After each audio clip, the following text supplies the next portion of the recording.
Alo, chào Vinh, xin chào các bạn. Hôm nay thì mình chia sẻ một cái món bánh từ bột mì nè. Bánh thì giòn ngon, mà mình làm theo kiểu này không có cần dùng khuôn, cũng không có cần phải cán bột nữa.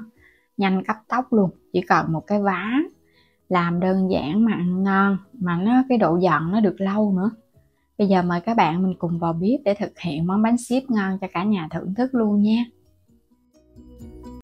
Ở đây là mình dùng 2 chén bột mì đa dụng nè, là 300g á. Đây mình dùng loại này, thì các bạn dùng hiệu nào cũng được hết. Bên đây là mình có 1 muỗng canh đường, thêm chút muối, và để tạo màu thì mình có chút xíu bột nghệ nữa, 170ml nước. Rồi bây giờ cho hết 2 chén bột vào trong thao nha, 300g. Thêm bột nghệ vô luôn, còn không có thì bỏ qua. Mình dặn chút đường và chút muối để cái vỏ bột nó đậm đà hơn. Trộn sơ lên cái ha, cho cái bột nghệ nó hòa quyện vào trong phần bột á, thì chút nữa mình cho nước vô, cái bột của mình nó sẽ có màu đẹp. Rồi các bạn cho hết lượng nước 170ml. Nước nguội cũng được, hoặc là nước sôi cũng được luôn nha. Nước sôi thì bột của mình nó sẽ nhanh nở hơn, còn nước nguội thì mình để chút xíu để cho nó nở. Trộn xong thì bây giờ các bạn dùng tay nha, mình bóp cái bột và mình nhồi để cho nó quyện thành khói. Đối với bột mì sau khi mà bóp cho nó quyện thành khói thì các bạn cho nó nghỉ chút xíu các sợi protein ở trong bột nó giãn nở ra thì bột của mình nó sẽ mịn.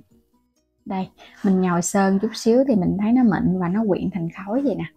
Nếu mà có hơi khô các bạn cũng có thể cho một chút xíu bột nước nữa. Rồi bây giờ để đây nha.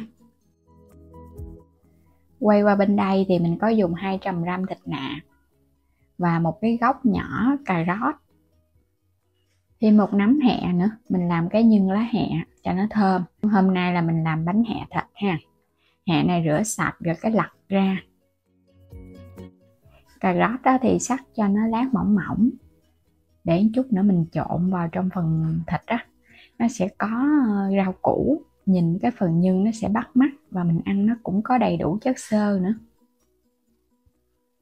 Mình xắt sợi cho nó đều đều.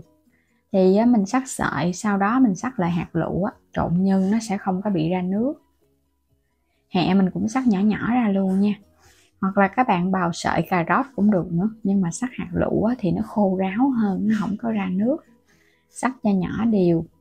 Rồi sau đó mình sẽ cho hết thịt vào trong thao để mình trộn ha. Cho tiếp cái phần cà rốt đã xắt vô nè.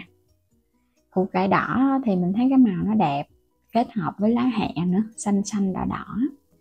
Mình sẽ nêm vào trong đây chút xíu bột ngũ vị hương nha, để cho cái phần nhân nó thơm còn không có thì bỏ qua. Và cho vào đây 1 muỗng cà phê hạt nêm, muỗng canh đường, thêm chút tiêu xay nữa, 1 muỗng canh dầu hào. Rồi trộn đều lên, cho gia vị nó thấm đều vào trong thịt Thì gia vị này mình nêm là cái bánh nó vừa ăn luôn có vị mặn ngọt, kết hợp với rau củ nữa, nó ra chất ngọt nữa. Trộn cho đều thì mình sẽ để đây, hoặc là cho vào trong ngăn mát tủ lạnh để cho thịt của mình nó lạnh, nó sẽ dai. Quay trở lại bột, nãy giờ mình để khoảng 15 phút thôi, là các bạn lấy bột ra mình nhồi sơ lại được rồi. Khối bột nó sẽ mềm mịn. Và để chống dính thì mình phủ chút xíu bột áo, chia nhỏ nó ra ha. Với cách làm này thì mình thấy không có cần phải cán bột. Nhà các bạn có cái giá nhỏ nhỏ thì mình chia bột nhỏ, còn nếu mà cái giá lủng lỗ mà mình dùng nó hơi lớn thì mình cứ chia bột lớn để làm cái bánh. Rồi cái nhồi sơ lặn nó lại để cho phần giá bên ngoài nó láng một chút thì chút nữa mình tạo hình, mình ấn nó ra, cái vỏ bột nó sẽ đều. Cứ làm vậy thôi, không có gì khó hết. Rồi mình làm xong hết rồi nè. Mỗi một cái viên bột vậy là một cái bánh Mình sẽ lấy cái giá này nè, cái vá lủng lỗ hoặc là cái vá tròn mà các bạn múc canh cũng được nữa nha, để mình tạo cái hình tròn không có cần phải cán bột Làm kiểu này mình thấy nhanh lắm. Làm xong cho nó dẹp ra thì mình múc nhân vô. Nhân cũng múc vừa vừa thôi ha, đừng có múc đầy quá, mình khó túm cái phần bột lại. Rồi bây giờ các bạn dỡ nhẹ lên, cái mình túm cái mép bột cho nó dính chặt lại ha. Bột này mình làm nó hơi ẩm ẩm một chút thì ra cái vỏ bánh nó mới giòn xốp. Còn các bạn làm cứng quá là ra cái bánh của mình nó sẽ hơi cứng nha. Đè đè cho cái mép nó dính chặt lại vậy nè. Rồi cái mình gỡ nhẹ nó ra. Rồi cái mình làm tiếp ha. Cũng giống hình vậy đó. Đè nó cho nó dẹp xuống, sau đó thì múc nhân vô à. Làm kiểu này rất là nhanh luôn. Nếu mà làm mà không có cái giá này á, thì các bạn phải làm mình cán bột cho nó hình tròn. Cán không khéo á, thì mình còn phải lấy cái chén để ịn nữa. Còn á, bây giờ làm xong, nếu mà để tạo mép cho nó đẹp á, thì các bạn cứ làm giống mình nha. Còn nếu mà không á, thì cứ để yên vậy mình chiên cũng được nữa. Gấp cái mép nè. Gấp á, thì chiên lên cái bánh của mình nó sẽ đẹp hơn, nhìn nó cũng bắt mắt hơn. Vậy là xong một cái bánh. Làm tương tự những cái bánh còn lại cho đến hết. Phần bánh này á, sau khi mà mình đã tạo hình xong vậy nè, các bạn có thể đem chiên liền. Còn á, nếu mà thích làm nhiều hơn á, thì các bạn để tủ đông. Khi nào chiên mình lấy ra mình chiên cũng được nữa. Ở đây thì mình sẽ cất vào hộp một ít nha. Rồi á, cái phần còn lại á, thì các bạn đem lên chiên. Còn nếu mà làm xong hôm nay mà không thích ăn liền á, cứ để vào trong hộp vậy nè.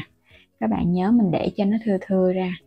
Rồi cái đậy kín để tủ đông thì trong vòng 1 tháng á. Bây giờ sẽ cho dầu vô mình chiên. Nếu mà để tủ đông sau khi á, mà chiên á, các bạn lấy ra là chiên liền nha, không có cần phải rã đông. Nếu mà rã đông ra là bột nó bị nhão mềm á, mình chiên vô tạo hình nó không có đẹp đâu. Dầu vừa sôi á, thì mình thả bánh vô mình chiên. Chứ đừng có để nó sôi nóng quá là cái vỏ bột ở bên ngoài nó sẽ bị phù lên á. Cứ chiên ở mức lửa trung bình để cho phần bánh của mình nó chín kỹ nhân á. Chiên á, thì các bạn nhớ xay nó cho cái bánh nó chín kỹ, nó vàng đều thì nó mới giòn ngon. Cái phần chiên cũng quan trọng nữa, các bạn chiên lửa áp á, là cái bánh nó giòn không có lâu á. Đó, mình đã chiên xong rồi nè, vàng và giòn rụm luôn. Bánh xếp nhân hẹ, một món bánh đơn giản, làm thì nhanh gọn lẹ, không có cần phải cán bột, không cần phải tạo hình tròn luôn.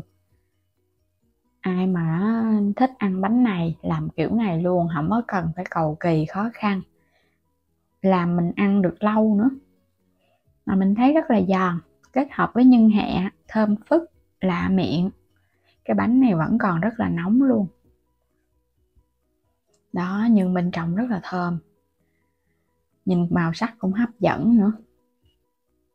Bánh hẹ thịt với bột mì và nước thì ai cũng sẽ làm được ngay tại nhà để thưởng thức món bánh ngon này.